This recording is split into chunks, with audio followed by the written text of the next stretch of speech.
My name is Margaret. There's nitrogen monoxide room for you, my family said years on every holiday.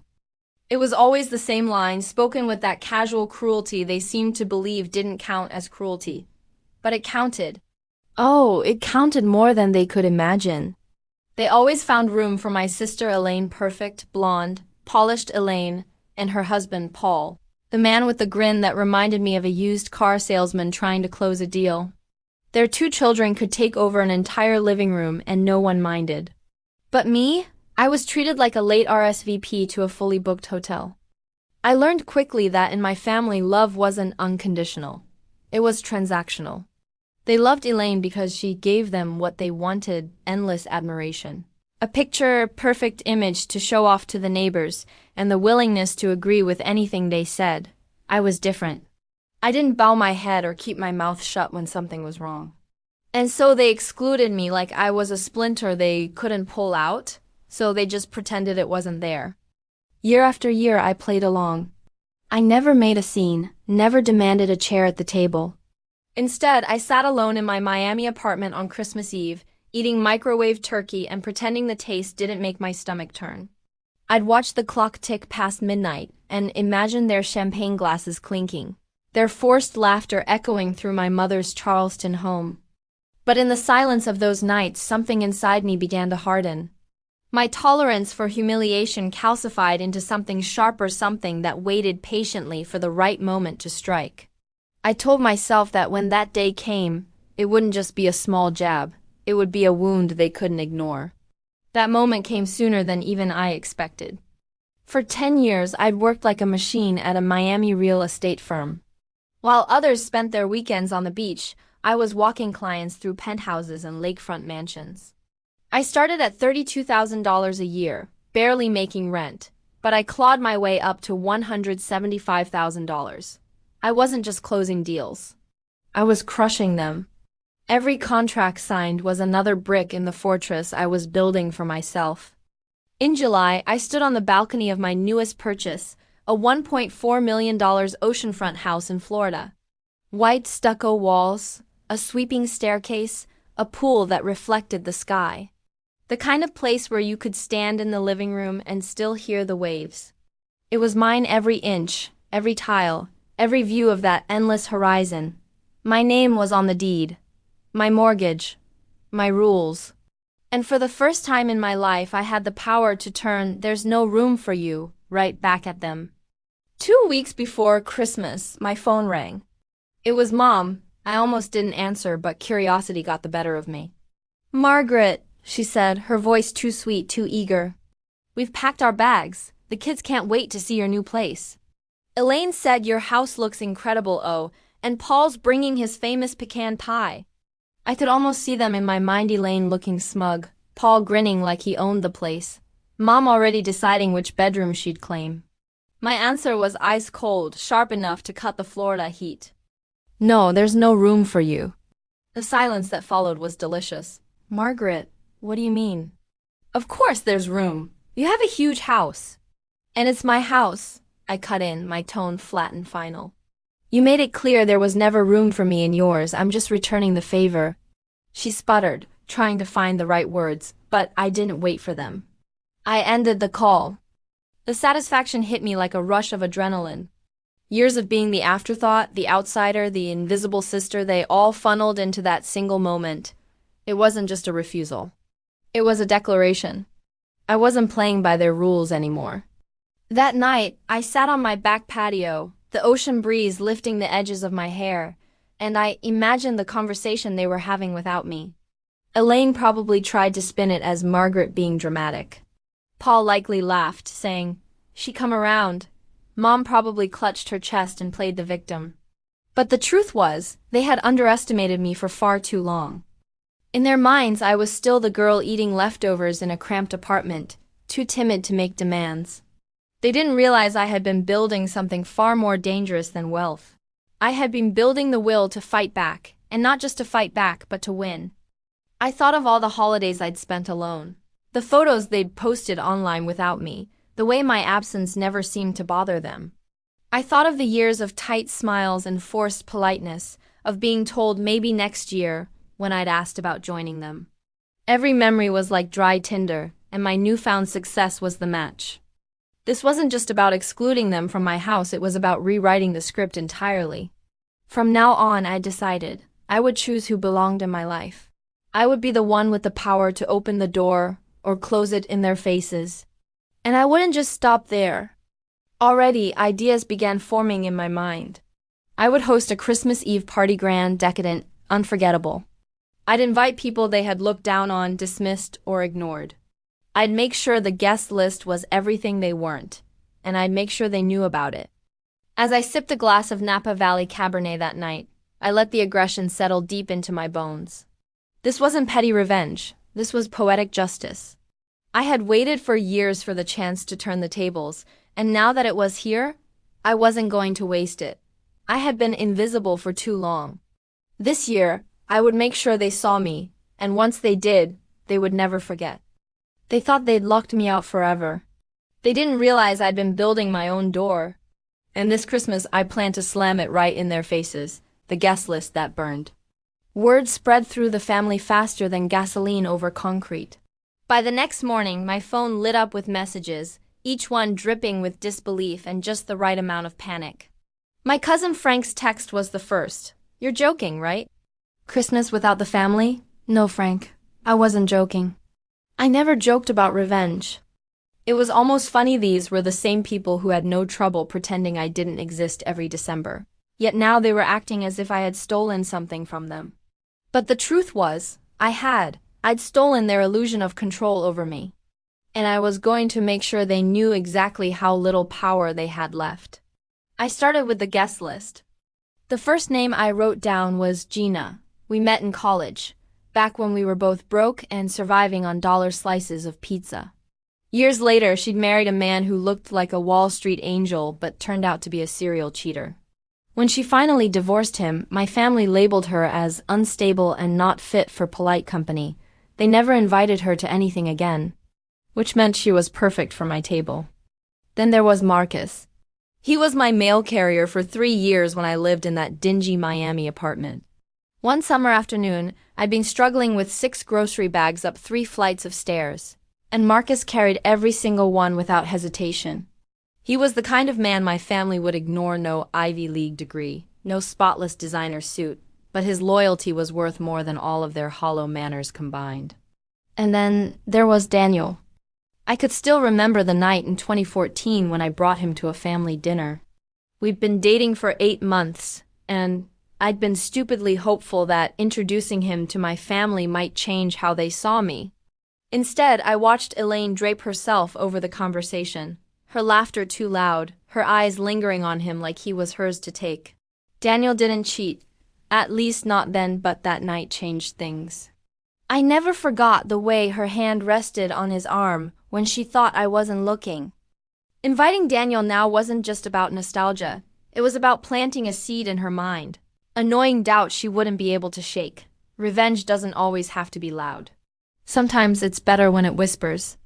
By the time I was done, the list had 20 names, people who'd been discarded, underestimated, or ignored by my so-called family.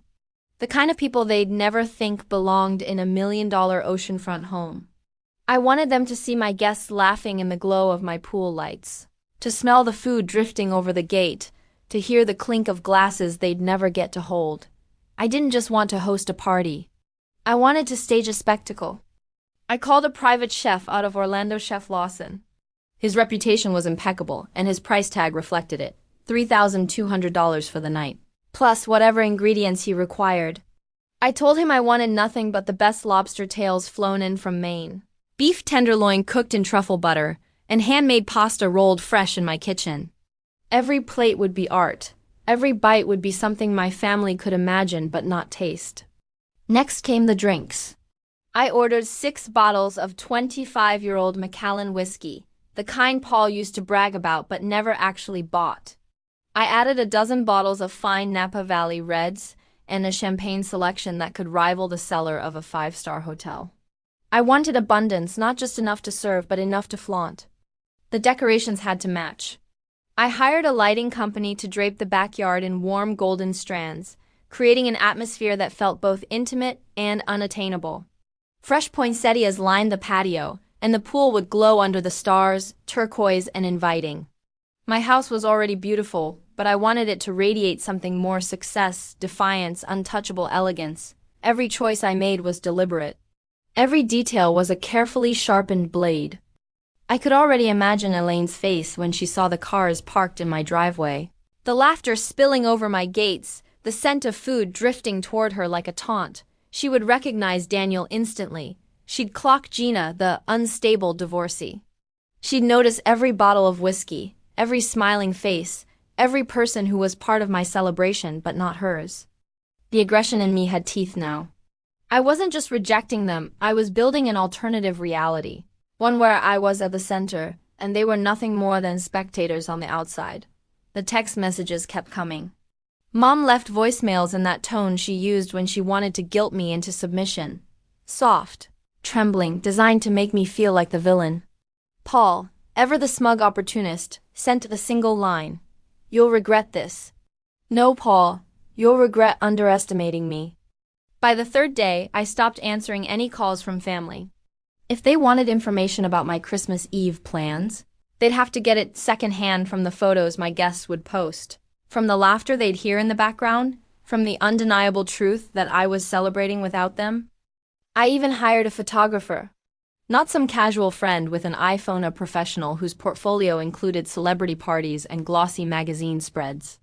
I wanted every smile captured, every champagne bottle popping, every flash of luxury documented in high resolution.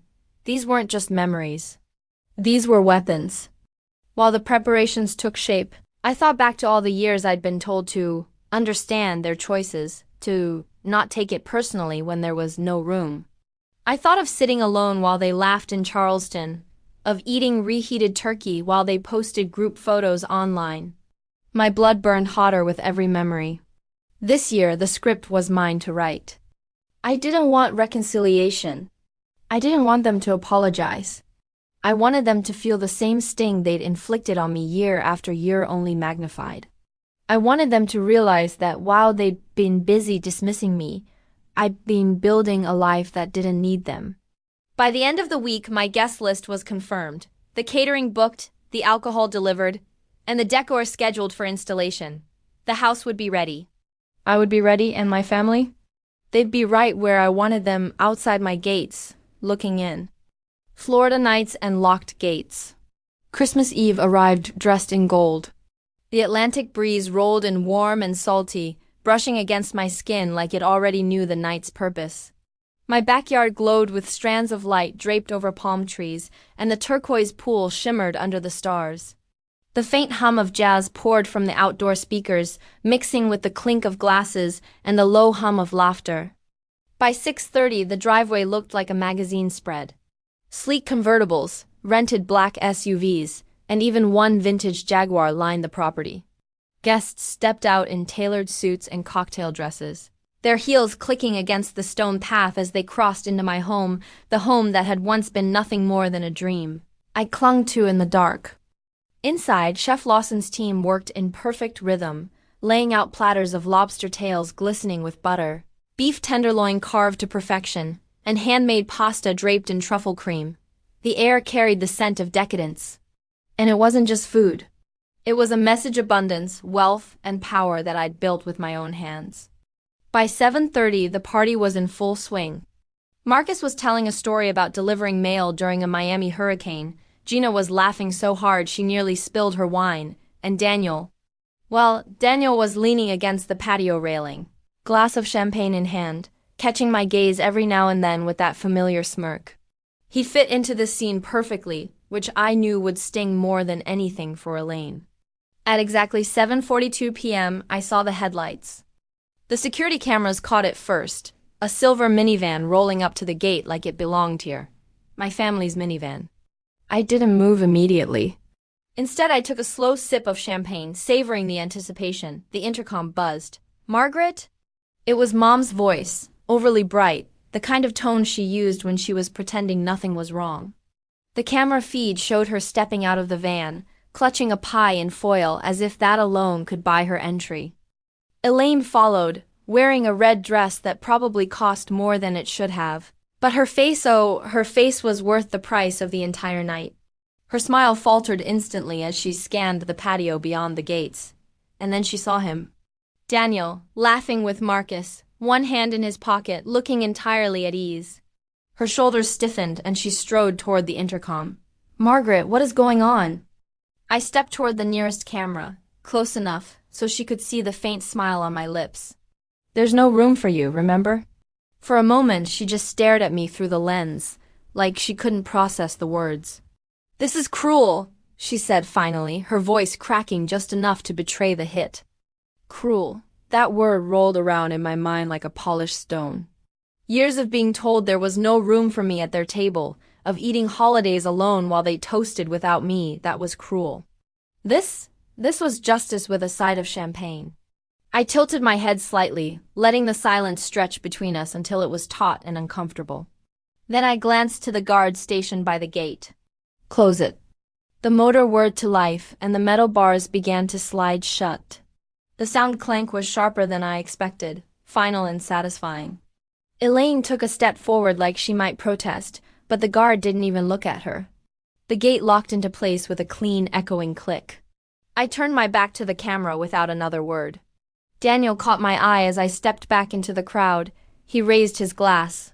To new traditions, he said, his voice carrying just enough for nearby guests to hear. The patio erupted in cheers. I joined in, lifting my champagne flute high. I didn't glance back at the road. I didn't need to. But inside, the aggression in me was humming like live wire. I wanted them to stand out there and hear the music, to smell the food they'd never taste, to watch strangers, my chosen family, enjoy the warmth and joy they had denied me for years. Gina leaned toward me. Was that your family? Was, I said simply, and she laughed, clinking her glass against mine. From the balcony, I could still see the faint outline of the minivan parked awkwardly by the curb. At one point, I noticed Mom pacing, talking to someone on her phone, probably Frank or another cousin, relaying the terrible story of how I had turned them away. I hoped she included every detail. Meanwhile, inside my gates, the night bloomed into something extraordinary. The band switched from jazz to a sultry blues number, and a few guests started dancing under the string lights. Plates were refilled, glasses topped off, and the photographer moved effortlessly through the crowd, capturing every smile, every moment. I wanted proof, tangible evidence that I could create joy without them. Halfway through the evening, I stepped out onto the balcony with a fresh glass of champagne. I let my gaze drift toward the road, and I saw the minivan finally pull away. But not before Elaine turned her head, her eyes locking with mine across the distance. There was no pleading now, just a glimmer of something colder, resentment. Good. Because resentment is heavy, and I wanted her to carry it. I went back downstairs, my heels clicking against the marble. Daniel caught me by the elbow as I passed. That look Elaine gave you? That's going to haunt her, he said quietly, and I could hear the amusement in his voice. I hope so, I replied, and for a moment we stood there in the warm glow of the lights, watching the party we both knew was more than just a party. It was a reclamation. A declaration. By midnight, the ocean breeze had cooled, and the last song drifted through the speakers. Guests were laughing, exchanging numbers, and thanking me for the night. I walked them to the door one by one, hugging each of them like they belonged here, because they did. After the last guest left, I stood on my patio, looking out at the quiet street beyond the gates. The night air was still, almost too still, and the satisfaction in my chest was deep and unshakable. I had done exactly what I set out to do. And the best part? This was only the beginning. The morning after the party, the house still smelled faintly of truffle butter and champagne. Empty glasses sat on marble counters like trophies from a war. I had finally won. My heels lay abandoned by the pool steps, and the last echoes of music still seemed to hum in the walls. But the real music was on my phone. 36 missed calls, 27 text messages. 3 voicemails, all from Mom. I poured myself a coffee before pressing play on the first one. Her voice was tight, breathless. Margaret, I can't believe you would embarrass us like this. Do you know what people will say? You've shamed the family. The second voicemail was Elaine, her words dripping with venom. You think you're clever? All you did was show everyone how vindictive you are. That's not strength, it's pathetic. The third voicemail was from Paul, and it was just one sentence. You've made enemies. Good. I sat at the kitchen island, sipping coffee, scrolling through the messages with a small, satisfied smile. 10 years of swallowing my pride, 10 years of accepting their scraps, and now they were the ones choking on rejection. I thought about the final cost of the party, $9,500. Every dollar felt like a receipt for my revenge. Every catered dish, every bottle of aged whiskey, every hour the photographer spent capturing joy they weren't allowed to touch, it was all worth it. The truth was, I hadn't just bought a house in Florida. I'd bought my freedom.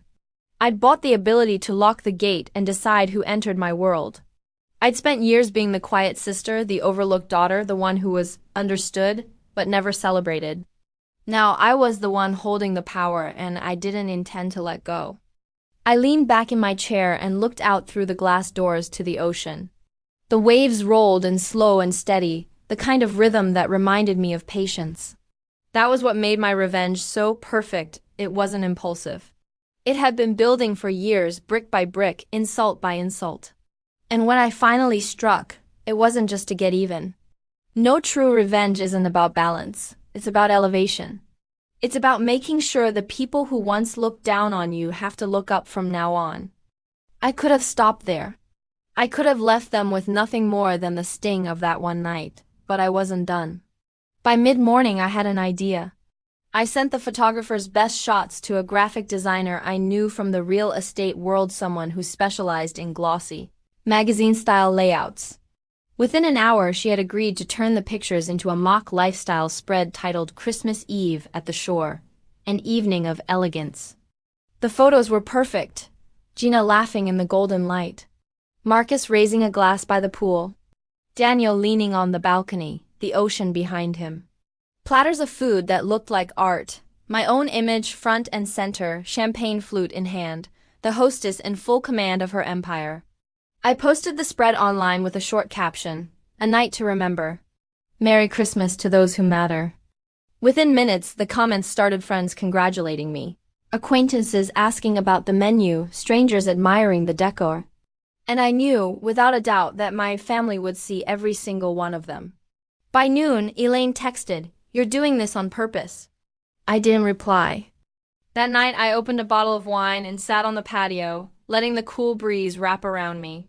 Somewhere in Mexico, far to the south, another Christmas was unfolding for strangers I'd never meet. And here in America, my own little world was exactly as I wanted it, quiet, controlled, mine. The calls kept coming for days. Mom tried the guilt route, saying Christmas without family was empty. Elaine tried the insult route, calling me cold and soulless. Paul stayed silent, which somehow told me more than his words ever could. He was calculating. They all were. And I was ready for it. The beauty of standing tall is that you see further. You see the moves they'll make before they make them. My family would try to repair their image, try to paint me as the villain to friends and relatives. But I'd already made sure my side of the story was out there, wrapped in the glow of laughter, luxury, and success. It wasn't just a party, it was a warning shot. One evening, a week after Christmas, I got a call from Frank. He hesitated before speaking. "They're saying you've turned into someone else." I smiled into the dark. Good. Because I had turned into someone else. Someone who no longer begged for scraps. Someone who no longer waited for permission to belong. The cost of that transformation wasn't just the $9,500 I spent on one night. It was every lonely holiday I'd endured. Every time I'd been told there was no room. Every quiet meal eaten in a silent apartment while they laughed somewhere far away. Now, they could laugh all they wanted, outside my gates. Somewhere between the clink of champagne glasses and the warmth of genuine company that Christmas Eve, I'd crossed a line I would never step back from. My life was no longer built around waiting for an invitation. I was the one sending or denying them. And this year, for the first time in my life, I wasn't just standing tall. I was towering. The next holiday season, I was already planning it. And if they thought they'd seen cruelty this year, they had no idea what was coming.